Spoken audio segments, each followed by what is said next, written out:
Muslims and the Kama Sutra. Muslims and the Kama Sutra. So I'm sure many people are aware or familiar with the Kama Sutra. So the Kama Sutra is a book. It's an erotic guide. A lot of people think when they think about the Kama Sutra, they think it's a book just about sex positions, when in reality, there's much more to the book than that. It's an ethical love guide that was written in ancient India.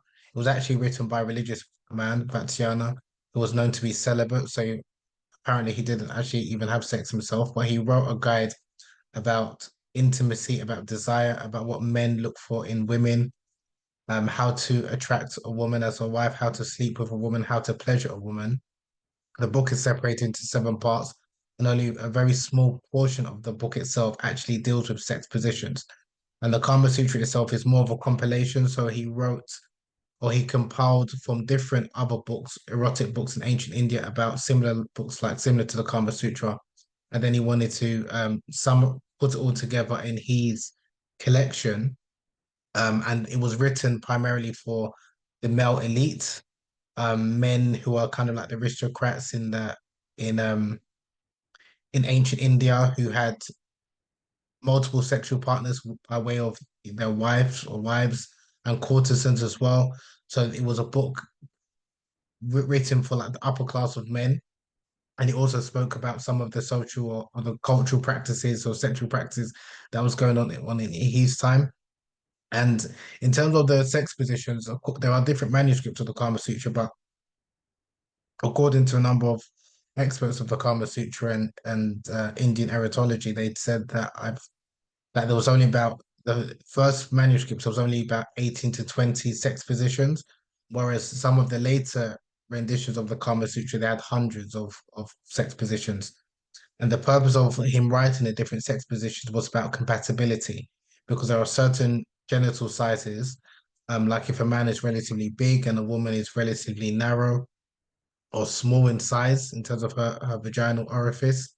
There are certain positions that might be more pleasurable for someone who has that combination, or if you have a man who has a relatively small penis and his wife, his or partner has vaginas quite wide or quite expansive in comparison to his part, then there are other positions that he would recommend. So the whole idea again is about compatibility and also how to increase pleasure for both parties. There was a lot of euphemisms used in the Kama Sutra, and it doesn't really talk about the actual act of sexual penetration itself. It more talks about positions and it talks about jewelry, and then again how to attract a woman, attract a wife. Also talks about even how to attract another man's wife. But the Kama Sutra in and of itself, like I said, it was written I think around 4 BC, but again it's ancient text.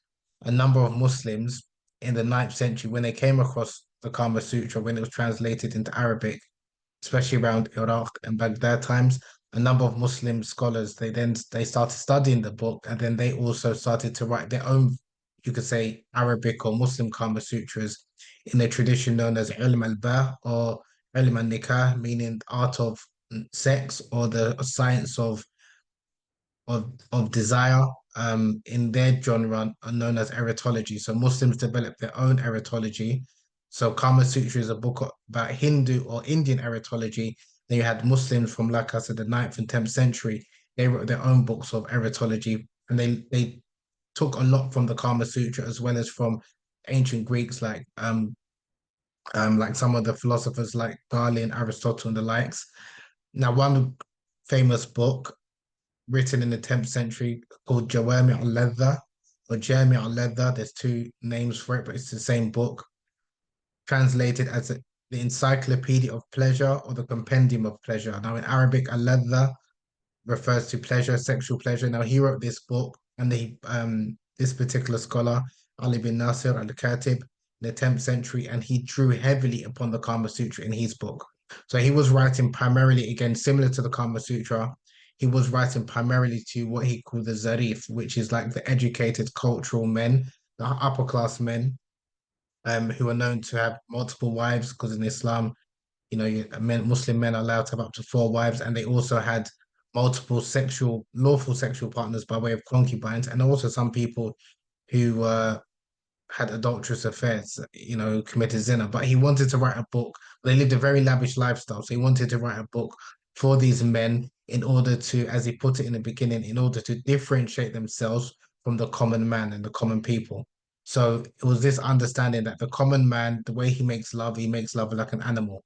He just thinking about his own pleasures, his own desires. He goes in and out. He's like a 1 minute man, does what he needs to do. He's not really considerate about the woman's needs. He's not interested in pleasing his female partner. And that's generally like the common man. Where the Zarif, according to the author of the Kama Sutra, he should distinguish himself from those types of men. He's someone who is cultured, educated, someone who once again he wants to consider himself to be a distinguished gentleman. And in order to be that type of man, that type of Muslim, you need to understand female anatomy, female psychology, and female pleasure. You need to know how to seduce a woman, how to pleasure a woman, and how to help a woman experience orgasm, and how to help a woman experience female ejaculation. They spoke about all of these different things at length. So for a number of Muslims nowadays, this is quite a controversial and taboo topic.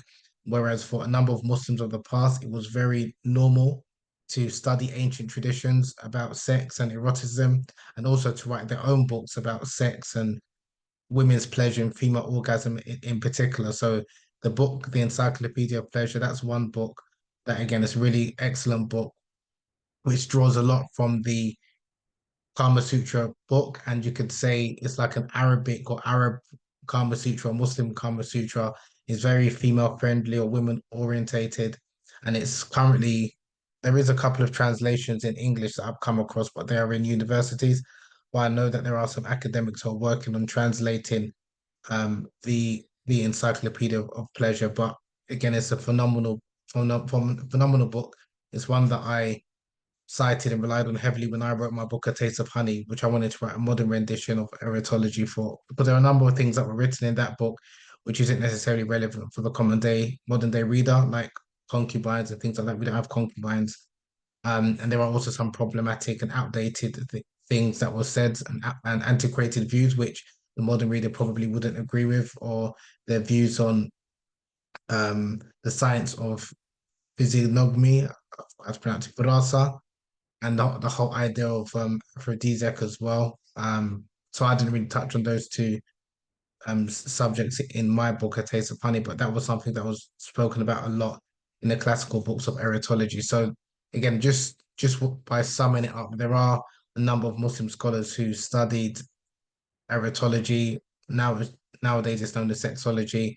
They studied eroticism, and the whole idea was to teach men to distinguish themselves from the common man, to be a zarif, a distinguished man, a cultured man, a sophisticated man, and that is a man who knows how to sexually please a woman. So it's not just someone who's thinking about his rights. It's not just someone who's thinking about how am I fulfilled in the bedroom. It's someone who is passionate lover who wants to ensure that his wife, his female partner, is sexually satisfied even before he's satisfied. So, and a lot of that, again, that was part of why the author of the book Encyclopedia wrote his book, as well as other Muslim scholars, and it was a big inspiration when I wanted to write my book, A Taste of Honey, Sexuality and Erotology in Islam.